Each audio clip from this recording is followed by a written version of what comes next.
સમાચાર સાથે હું હિના મહત્વના સમાચારથી બુલેટિનની શરૂઆત કરીએ। રાજ્યમાં મંદ પડી ગઈ વરસાદની ગતિવિધિ। એક સપ્તાહ સુધી સારા વરસાદની હવે સંભાવના નથી। હવામાન નિષ્ણાંત અથરેયા શેટ્ટીનું અનુમાન 10-12 ઓગસ્ટ સુધી અનુકૂળ સ્થિતિ ઓછામાં ઓછું 10-12 ઓગસ્ટ સુધી મોન્સૂન બ્રેક છૂટાછવાયા સ્થળોએ હળવો વરસાદ પડી શકે તેવી શક્યતા વ્યક્ત કરી છે। ચોમાસાના 8માંથી 6 જેટલા પરિબળ પ્રતિકૂળ હોવાની વાત પણ કહી છે। તો આપણે જણાવી દઈએ કે જ્યાં 10થી 12 ઓગસ્ટ સુધી મોન્સૂન બ્રેક લાગવાની છે એટલે કે વરસાદની અછત જોવા મળશે। છૂટાછવાયા સ્થળોએ હળવો વરસાદ સંભવ છે।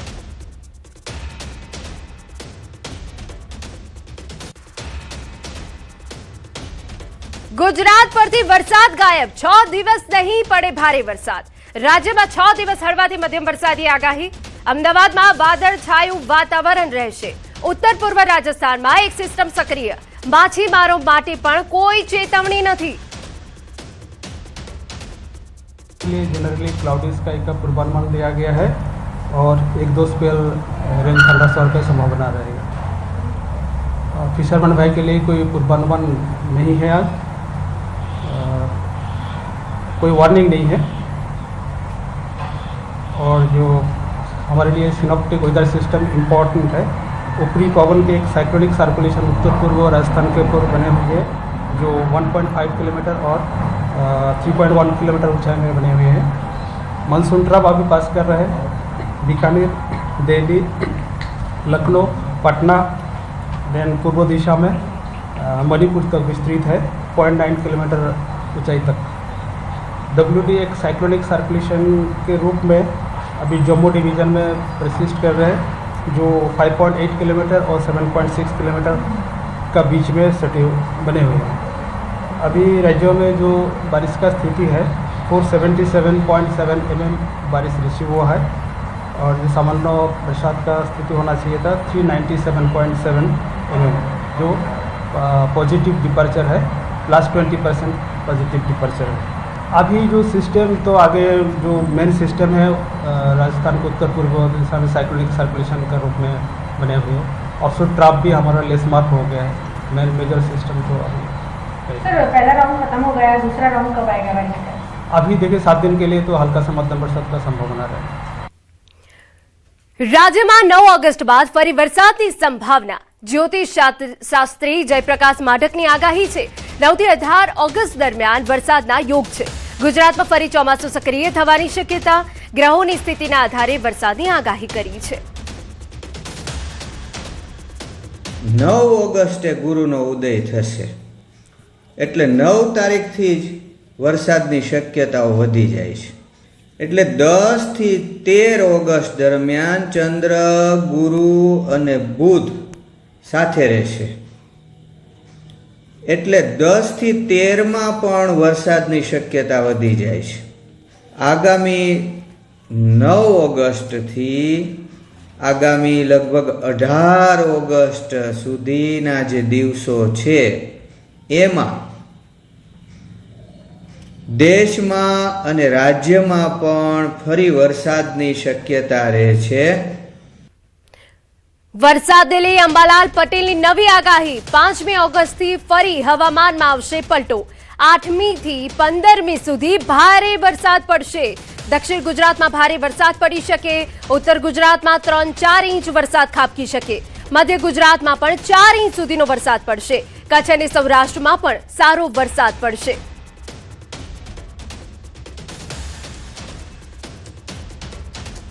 હવે જોવા જઈએ તો 5મી ઓગસ્ટથી હવામાનમાં પલટો આવશે। તારીખ 8 ઓગસ્ટથી 15 ઓગસ્ટ વચ્ચે વરસાદ થવાની શક્યતા રહેશે। બંગાળની ઉપસાગરના કારણે વરસાદ થવાની શક્યતા રહેશે। દક્ષિણ ગુજરાતમાં ભારે વરસાદ ઝાપટા પડવાની શક્યતા રહેશે। ઉત્તર ગુજરાતના ભાગોમાં હળવાથી લઈને 3 કે 4 ઇંચ સુધીનો વરસાદ થવાની શક્યતા રહેશે। મધ્ય ગુજરાતના ભાગોમાં પણ હળવાથી લઈને 3 કે 4 ઇંચ સુધીનો વરસાદ થવાની શક્યતા રહેશે। કચ્છના ભાગમાં પણ વરસાદ થવાની શક્યતા રહેશે। સૌરાષ્ટ્રના ભિન્ન ભાગોમાં પણ વરસાદ થવાની શક્યતા રહેશે। સમાચારમાં આગળ વધીએ તો નર્મદા ડેમની સપાટી સિઝનમાં પ્રથમવાર 132 મીટરને પાર ગઈ છે। નર્મદા ડેમની સપાટીમાં ધરખમ વધારો। ઉપરવાસમાંથી 94,444 ક્યુસેક પાણીની આવક. ડેમની સપાટી 132.05 મીટર પર પહોંચી. ડેમની મહત્તમ સપાટી 138.68 મીટર. ડેમ મહત્તમ સપાટી પર પહોંચવામાં માત્ર 6.68 મીટર બાકી. 24 કલાકમાં 1 મીટરનો વધારો. નર્મદા ડેમ 75% ભરાયું છે. તો 24 કલાકમાં 1 સેન્ટીમીટરનો વધારો થઈ રહ્યો છે. નર્મદા ડેમની સપાટીમાં ધરખમ વધારો થયો હોવાની વિગત છે. અમારા સંવાદદાતા દીપક વધુ વિગતે વાત કરવા જોડાયા છે. દીપક, નર્મદા ડેમ 75% ભરાઈ ગયો છે. ખેડૂતો માટે સૌથી સારા સમાચાર છે. બિલકુલ, ખાસ વાત કરીએ તો જે સરદાર સરોવર નર્મદા ડેમ છે ગુજરાતની જીવાદોરી ગણવામાં આવે છે અને આ ગુજરાતની જીવાદોરી હવે એને તરફ જે ગુજરાત માટે એક સારા સમાચાર લઈને આવી છે. કારણ કે જે ઉપરવાસમાં મધ્યપ્રદેશમાં જે સારો વરસાદ પડતા જે નર્મદા ડેમમાં ઉત્તર જે પાણીનો આવરો થઈ રહ્યો છે, જેને લઈ હાલ નર્મદા ડેમની સપાટી સિઝનમાં પ્રથમવાર 132 મીટર પાર થઈ છે. આ 132 મીટર પાર થતા હવે જેની મહત્તમ સપાટી તરફ વધી રહી છે, કારણ કે એની મહત્તમ સપાટી 138.68 મીટર છે, એટલે 6.68 મીટર ખાલી હવે મહત્તમ સપાટી તરફ જે જઈ રહી છે, જેને લઈ ગુજરાત માટે એક સારા સમાચાર. કારણ કે 75% જેટલો ડેમ જો ભરાતો હોય તો આવનારા દિવસોમાં સીધો ફાયદો ગુજરાતને થશે. જી બિલકુલ, આભાર. જમ્મુ કાશ્મીરની વાત કરીએ કે જ્યાં પૂંછના બેતન નદીમાં પૂર. નદીના પૂરમાં 3 લોકો ફસાયા હોવાની વિગત છે, જેની તસવીરો સામે આવી. પોલીસ એસડીઆરએફે 3 લોકો અને 15 પશુઓને બચાવ્યા. મોડી રાત્રે સંયુક્ત બચાવ કામગીરી સફળ રહી. તંત્રએ નદી નાળાથી દૂર રહેવા લોકોને અપીલ કરી છે, પરંતુ આપને જણાવી દઈએ કે જ્યાં મોડી રાત્રે સંયુક્ત બચાવ કામગીરી કરવામાં આવી હતી, જેમાં પશુ અને કેટલાક લોકો ફસાઈ ગયા હતા અને તેઓને સલામત રીતે બહાર કાઢવામાં આવ્યા હતા. પૂંછના બેતન નદીમાં અત્યારે પૂરની સ્થિતિ છે, જેમાં કેટલાક લોકો ફસાયા હતા. આપને જણાવી દઈએ કે જ્યાં સ્થાનિક પોલીસ અને એનડીઆરએફની ટીમ પણ પહોંચી હતી. જમ્મુ કાશ્મીરથી અહેવાલ. પહેલગામમાં વાદળ ફાટ્યું છે. બારકોટ અવોરામાં વાદળ ફાટ્યું. વાદળ ફાટ્યા બાદ પૂરની સ્થિતિ સર્જાઈ છે, જેના દ્રશ્યો સામે આવ્યા. વાદળ ફાટવાથી લંગનાઈ પુલને નુકસાન થયું છે. એસડીઆરએફની ટીમ દ્વારા બચાવ કામગીરી શરૂ કરવામાં આવી છે. તો આ એ તસવીરો અમે આપને બતાવી રહ્યા છે કે જ્યાં જમ્મુ કાશ્મીરમાં એક તરફ વાદળ ફાટ્યું છે, જે સ્થાનિક નદીઓ છે તેમાં ઘોડાપૂરની સ્થિતિ સર્જાઈ ગઈ છે. અનેક વિસ્તારો પૂરગ્રસ્ત થયા છે. બીજી તસવીર એ પણ અમે આપને બતાવી રહ્યા છે કે જ્યાં નદી બે કાંઠે વહી છે, જેના કારણે તંત્રએ લોકોને સાવચેત રહેવા, નદી નાળાથી દૂર રહેવા માટે અપીલ કરી છે. આપને જણાવી દઈએ કે કેટલાક લોકો ફસાયા હતા, તેમાં સ્થાનિક પોલીસ દ્વારા તેમનું રેસ્ક્યુ કરવામાં આવ્યું હતું. હાલ જે ટીમ છે તે એલર્ટ પર છે, તંત્ર પણ સતર્ક છે. ઉત્તરકાશીમાં ભારે વરસાદ પડી રહ્યો છે અને ભારે વરસાદ બાદ પુલ ધોવાઈ ગયો. લોકો જીવના જોખમે નદી પાર કરવા મજબૂર બન્યા, જેનો વિડીયો સામે આવ્યો. મોરી બ્લોકના 4 ગામોનો સંપર્ક તૂટ્યો છે. કાદવ અને વરસાદથી વાહન વ્યવહાર પર ઠપ થઈ ગયું છે. ત્યારે લોકો જીવના જોખમે નદી પાર કરી રહ્યા છે. મોરી બ્લોકના જે 4 બ્લોક છે, 4 ગામો છે, તેમનો સંપર્ક તૂટી ગયો છે. કાદવ અને વરસાદ એટલો છે કે જેના કારણે વાહન વ્યવહારને સીધી અસર પડી છે. તો મોરી બ્લોકના 4 ગામોનો સંપર્ક તૂટી જવાના કારણે રહેવાસીઓને પારાવાર હાલાકીનો સામનો કરવાનો વારો આવ્યો છે. ઉત્તરકાશીમાં ભારે વરસાદના કારણે પુલ ધોવાઈ ગયો છે. આપણે જણાવી દઈએ કે અનેક માર્ગો જે છે એ ક્ષતિગ્રસ્ત થયા છે, જેના કારણે વાહન વ્યવહારને સીધી અસર પડી છે. समस्या का समाधान ना करना चाहते हुए भी लोग बहुत परेशान, जनता बहुत परेशान. સમાચારમાં હવે વાત કરી વડોદરાની. માંજલપુર વિધાનસભા બેઠકની પેટા ચૂંટણીના પરિણામોએ રાજકીય ગરમાવો તો લાવ્યો જ છે, પરંતુ સાથે એક એવી અનોખી ઘટના પણ સામે આવી જે રાજકારણથી ઉપર ઉઠીને સિદ્ધાંતો અને વચનની વાત કરી છે. રાજકારણમાં નેતાઓ તો વચન ભૂલી જતા હોય છે, પરંતુ એક કાર્યકરે પોતાનું વચન પાળવા એવું પગલું ભર્યું જે ચર્ચાનો વિષય બન્યું છે. કોંગ્રેસના કટ્ટર સમર્થક મહેન્દ્રસિંહ રાઠોડે ચૂંટણી પ્રચાર દરમિયાન એક મોટો દાવો કર્યો હતો. તેમને કોંગ્રેસી જીતનો એટલો પ્રબળ વિશ્વાસ હતો કે તેમણે જાહેરમાં શરત લગાવી હતી, જો માંજલપુરમાં કોંગ્રેસ હારશે તો હું મારી દાઢી અને મૂછ મુંડાવી નાખીશ. ભારતીય સંસ્કૃતિ અને ખાસ કરીને ક્ષત્રિય સમાજમાં દાઢી અને મૂછને મર્દાનગી, ગર્વ અને શાનની નિશાની માનવામાં આવે છે. પરંતુ જ્યારે પરિણામ વિપરીત આવ્યું અને કોંગ્રેસે હારનો સામનો કરવો પડ્યો, ત્યારે મહેન્દ્રસિંહે કોઈ પણ બહાના કાઢ્યા વિના પોતાનો શબ્દ પાડ્યો. એક સાચા ક્ષત્રિયની જેમ તેઓ સીધા સલૂનમાં પહોંચ્યા અને પોતાની શાન સમાન દાઢી અને મૂછ કઢાવી નાખી. મહેન્દ્રસિંહ રાઠોડે દાઢી મૂછ મુંડાવીને એ સાબિત કરી દીધું કે ભલે આજકાલ રાજકારણમાં સિદ્ધાંતોનું મૂલ્ય ઘટી ગયું હોય, પરંતુ એક સામાન્ય કાર્યકરના હૃદયમાં આજે પણ પ્રાણ જાય પણ વચન ના જાયનો મંત્ર જીવંત છે. આ વખતે ઘણું મોટું મતદાન ન કરીને પણ માંજલપુર વિધાનસભાના મતદારોએ પોતાનું દુઃખ પ્રગટ કરી દીધું છે, પોતાની નારાજગી પ્રગટ કરી છે.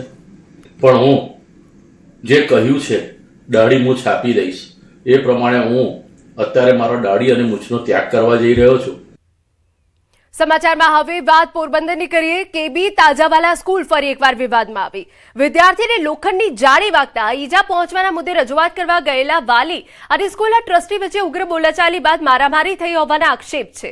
વાલીના આક્ષેપ મુજબ ટ્રસ્ટીએ તેમની સાથે મારામારી કરી અપશબ્દો બોલ્યા અને જાનથી મારી નાખવાની ધમકી આપી. બીજી તરફ ટ્રસ્ટીએ પણ વાલી સામે મારામારી અને ધમકી આપ્યાની સામસામી ફરિયાદ નોંધાવી. એક જ ઘટનાને લઈ બંને પક્ષે ગંભીર આક્ષેપો કરતા મામલો પોલીસ સુધી પહોંચ્યો. કમલાબાગ પોલીસે બંને ફરિયાદ આધારે ગુનો નોંધી નિવેદનો, સીસીટીવી ફૂટેજ અને અન્ય પુરાવાના આધારે તપાસ શરૂ કરી. તપાસ પૂર્ણ થયા બાદ સમગ્ર ઘટનાની વાસ્તવિક હકીકત સામે આવશે.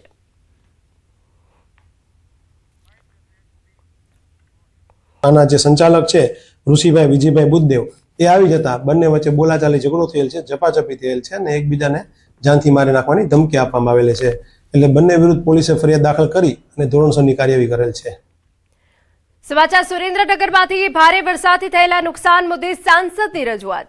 સાંસદ ચંદુભાઈ શિહોરાએ કેન્દ્રીય મંત્રીને પત્ર લખ્યો છે. ખેડૂતો અને નાગરિકોને તાત્કાલિક રાહત આપવાની માંગ કરી છે. નુકસાનનું યોગ્ય વળતર અને વિશેષ પેકેજની માંગ કરી. ખેતી અને પશુપાલન ક્ષેત્રે મોટા આર્થિક નુકસાનનો અંદાજ છે. અસરગ્રસ્તોને વહેલી તકે સહાય આપવા કેન્દ્ર સરકારને અપીલ કરતો આ પત્ર લખ્યો છે. અન્ય મહત્વના સમાચાર. ગુજરાત વિધાનસભાના ચોમાસુ સત્રની તારીખ જાહેર થઈ. 3 દિવસ મળશે વિધાનસભાનું ચોમાસુ સત્ર. 8 થી 10 સપ્ટેમ્બર સુધી યોજાશે ચોમાસુ સત્ર. વિધાનસભા અધ્યક્ષ શંકર ચૌધરીએ જાણકારી આપી છે.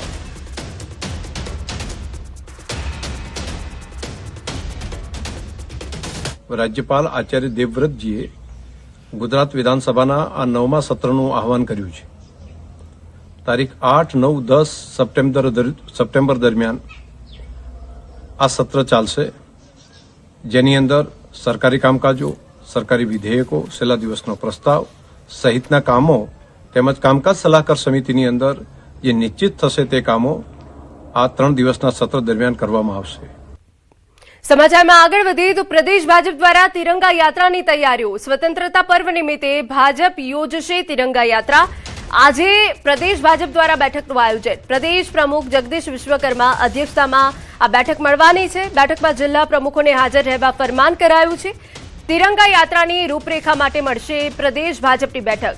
તિરંગા યાત્રા સાથે વિભાજન વિભિક્ષિકા કાર્યક્રમની રૂપરેખામાં પણ એક ચર્ચા થશે, ઘડાશે તેવી વિગત.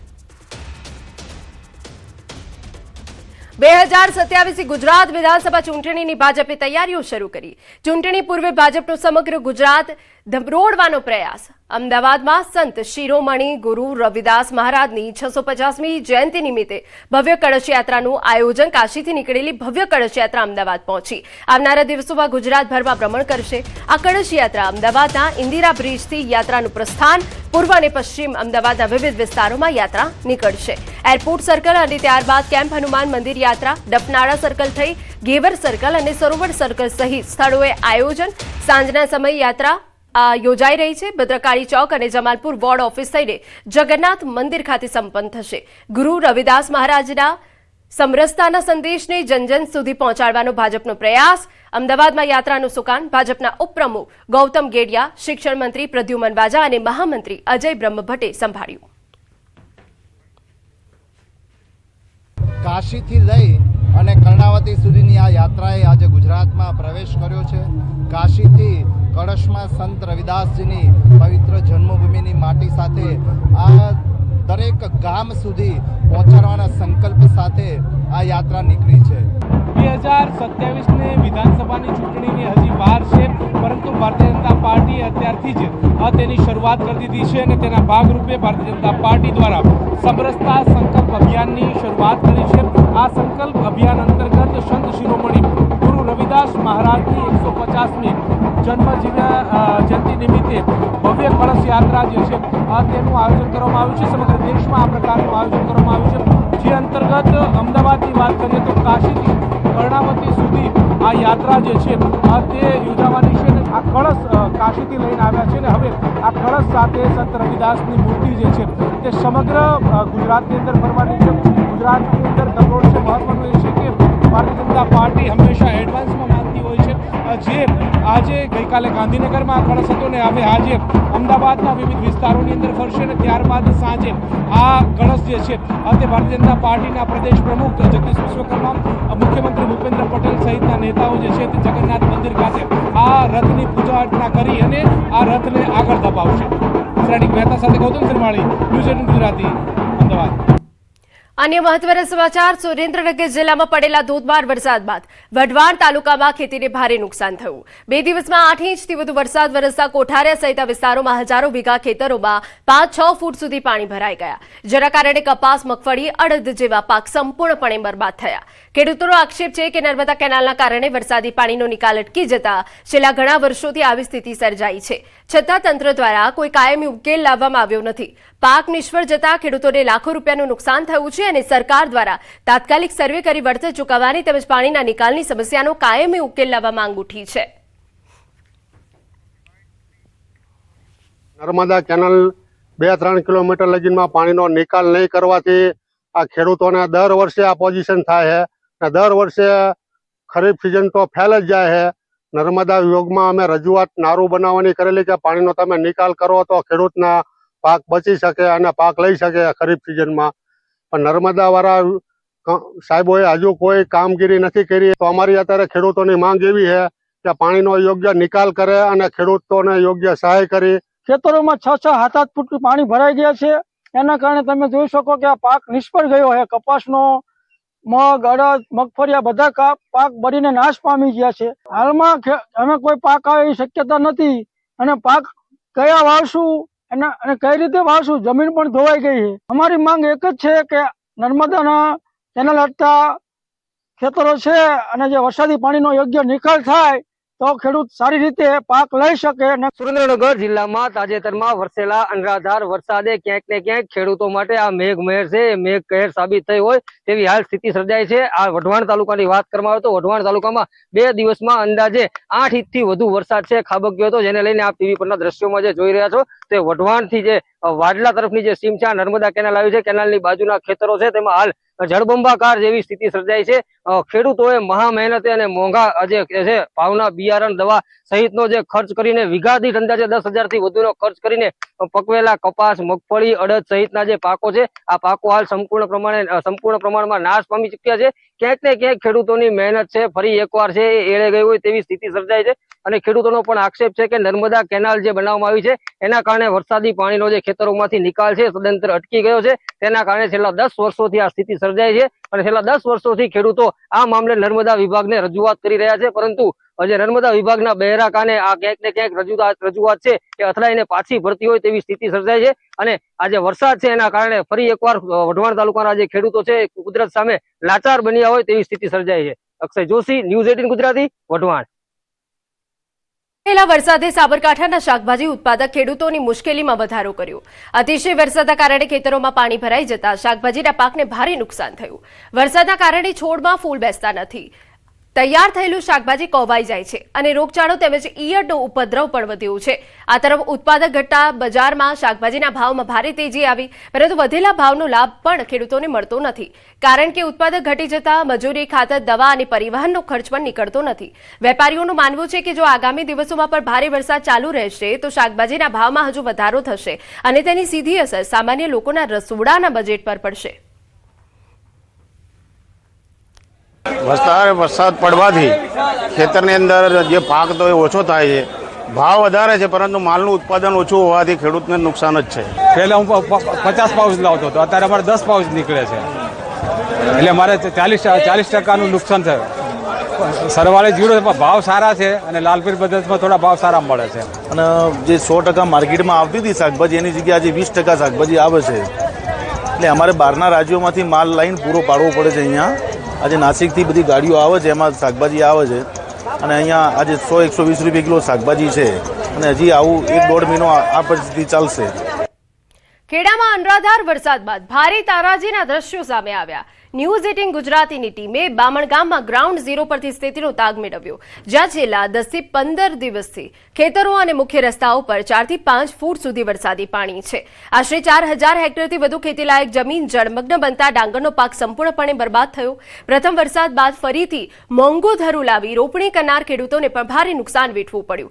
ખેડૂતોનો આક્ષેપ છે કે ઉમરેઠ, ડાકોર અને આસપાસના વિસ્તારોનું પાણી અહીં આવે છે, પરંતુ નિકાલની કોઈ વ્યવસ્થા ન હોવાથી લાખો રૂપિયાનું નુકસાન સહન કરવાની નોબત આવી છે. ફરીવાના ધરુવાળિયા નાખ્યા, લોકો 10-15 ખર્ચા કર્યા, પણ અત્યારે વ્યર્થ થઈ ગયું. અત્યારે ફરીવાના ધરુવાળિયા કર્યા એ સાફ થઈ ગયો. હવે ખેડૂતોને શું મરો છે? હવે સરકાર તરફથી કંઈ સહાય આપવામાં આવે તો કંઈ ખેડૂતો ઉભો રહે. અંદર એક સ્કૂલ આવેલી છે, 600-700 બાળકો છે, બિલકુલ આવન જાવન માટે કોઈ રસ્તો સરકારે કોઈ વ્યવસ્થા કરી નથી અને પાણી ઓછું બિલકુલ થતું નથી. આ દર વર્ષે આ પાણી ભરાઈ જાય છે. વરસાદનું પ્રમાણ થોડું પડે તરત જ આ પાણી ભરાઈ જાય છે. અને ડોંગે રોપેલી હોય તો બી પણ કોવાઈ જાય છે. કેટલા દિવસથી પાણી તો ઘણા દિવસથી વરસાદ પડે ત્યારથી આટલું ને આટલું જ પાણી રહેશે, પાણી ઘટતું નથી. હવે કોઈ નક્કી નહીં. ખેડૂતોની પરિસ્થિતિ બહુ આર્થિક પરિસ્થિતિ ખરાબ રહેશે. ખેડા જિલ્લામાં અનાધાર વરસેલા વરસાદના કારણે ખેડૂતોને બેવડો માર પડ્યો છે અને આ મારના કારણે ખેડૂતોને વ્યાપક નુકસાન ગયું છે. આ સીધા દ્રશ્યો બતાવીશ. તમે જે દ્રશ્યો જોઈ રહ્યા છો અત્યારે, આ હું પહોંચ્યો છું બામણ ગામે. બામણ ગામની અંદર આવેલી આ જમીનો છે, આ તમામ જમીનો પાણીમાં સંપૂર્ણપણે ગરકાવ થઈ ગઈ છે. વાત કરવામાં આવે તો અહીંયા પરિસ્થિતિ એટલી વિકટ બની હતી કે અહીં આગળ આ જે પાણી છે તે હજુ પણ ઓસરવાનું નામ નથી લઈ રહ્યા. પહેલો વરસાદ પડ્યો ને પહેલા વરસાદમાં જે પાણી ભરાયા, ત્યારબાદ ફરીથી વરસાદ પડવાના કારણે આ ખેતરો છે તે જળબંબાકાર થઈ ગયા હતા કહી શકાય. તમે જે આકાશીય દ્રશ્યો પણ બાજુમાં જોઈ રહ્યા છો, આ એ જ વિસ્તારના દ્રશ્યો છે કે તમે જ્યાં જુઓ ત્યાં માત્ર જ પાણી દેખાઈ રહ્યું છે.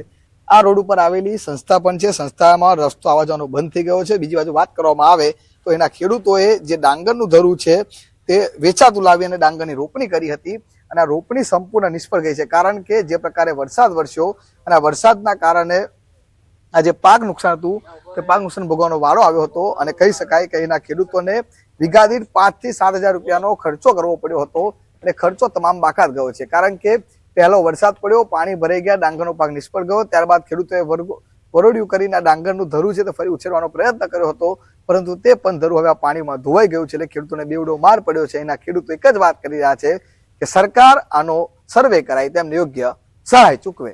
ઉમંગ પટેલ, ન્યૂઝ 18 ગુજરાતી, બામણ ગામ, ખેડા.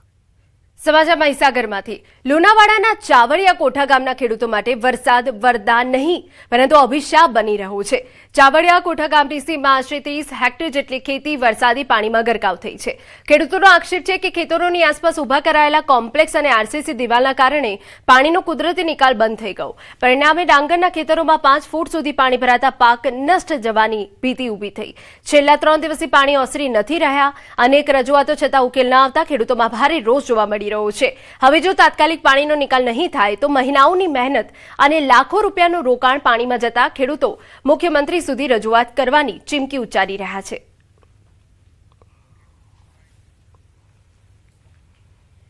જ્યારે આ કોમ્પ્લેક્સ બનાવતા એ વખતે અમે એ લોકોને કહ્યું, ત્યારે એ લોકોએ અમને કહ્યું કે ગટરની વ્યવસ્થા અમે કરીશું અને પાણીનો નિકાલ કરીશું.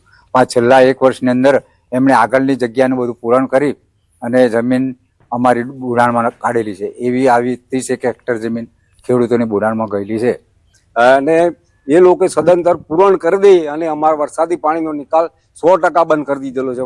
ચારે બાજુ કોટ કરી દીધેલો છે અને સંતરામપુરના 3 નાળાનું પાણી, સંતરામપુર રસ્તાના રોડ પર 3 નાળા છે, નાળાનું પાણી અહીં થઈને વહેતું હતું એટલે આ લોકો સદંતર બંધ કરી દીધું. આ પાણી બેક મારવાના કારણે અમારા ખેતરોમાં પાણી ભરાઈ ગયેલા છે. અત્યારે 4 થી 5 ફૂટ પાણી છે. આ પરિસ્થિતિ આ બાજુમાં જે મકાન ઉભું કરેલું દેખાય છે આપને, એ સામે મકાન વાળાએ કહ્યું જે તે વખતે અમને લઈ અને ચારે બાજુ કમ્પાઉન્ડ વોલ કરીને વરસાદનું જે પાણી નીકળતું એ બ્લોક કરી દીધું છે. બ્લોક કર્યું એટલે પાણી બધું અંદર ખેતીવાડી જમીનમાં આવ્યું. હવે આ ક્યારે જમીન છે સાહેબ, આની અંદરથી પાણીનો નિકાલ ના થાય તો પાણી ક્યાં જાય? સીધું અંદર જ આવે. તો આ તરફ તલાટી કમ મંત્રીએ આ અંગે સવાલ કરતા તેમણે જણાવ્યું કે સમસ્યાનો ઉકેલ લાવવા દુકાનદારોને બોલાવી પાણીના ત્વરિત નિકાલ માટે જાણ કરી છે. જે ચાવડિયા કોઠા રોડ પર ચાવડિયાની દુકાનો બનાવેલી હતી, જેમાં ગ્રામજનોની રજૂઆત હતી કે અમારા પાછળ પાણી ભરાયેલું હતું, જેમાં દુકાનદારોને બોલાવી ત્વરિત નિકાલ માટે મેં એમને જાણ કરેલી છે અને ત્વરિત નિકાલ માટે એમણે બાંયધરી આપેલી છે. મહીસાગર જિલ્લામાં રેવન્યુ તલાટી અને પંચાયત તલાટી કમ મંત્રી વચ્ચે ચાલી રહેલી કામગીરીની ખેંચતાણના કારણે સામાન્ય જનતા પરેશાન. છેલ્લા 1 મહિનાથી ચાલી રહેલી હડતાળના કારણે પેઢીનામું, વારસાઈ નોંધણી સહિતના મહત્વપૂર્ણ કામો અટવાયા છે અને અરજદારોને એક કચેરીથી બીજી કચેરીના ધક્કા ખાવાનો વારો આવ્યો છે. રેવન્યુ તલાટીઓનું કહેવું છે કે પેઢીનામાની કામગીરી પંચાયત તલાટી કમ મંત્રીની છે, જ્યારે પંચાયત તલાટીઓ ચોક્કસ સૂચના ન મળ્યાનું કહી કામગીરીથી દૂર રહ્યા છે. બંને વિભાગોની ખેંચતાણ વચ્ચે વિદ્યાર્થીઓ અને વારસદારો સૌથી વધુ પરેશાન થઈ રહ્યા છે. અરજદારોએ જિલ્લા કલેક્ટર પાસે તાત્કાલિક હસ્તક્ષેપ કરી સ્પષ્ટ નિર્ણય જાહેર કરવાની માંગ કરી છે.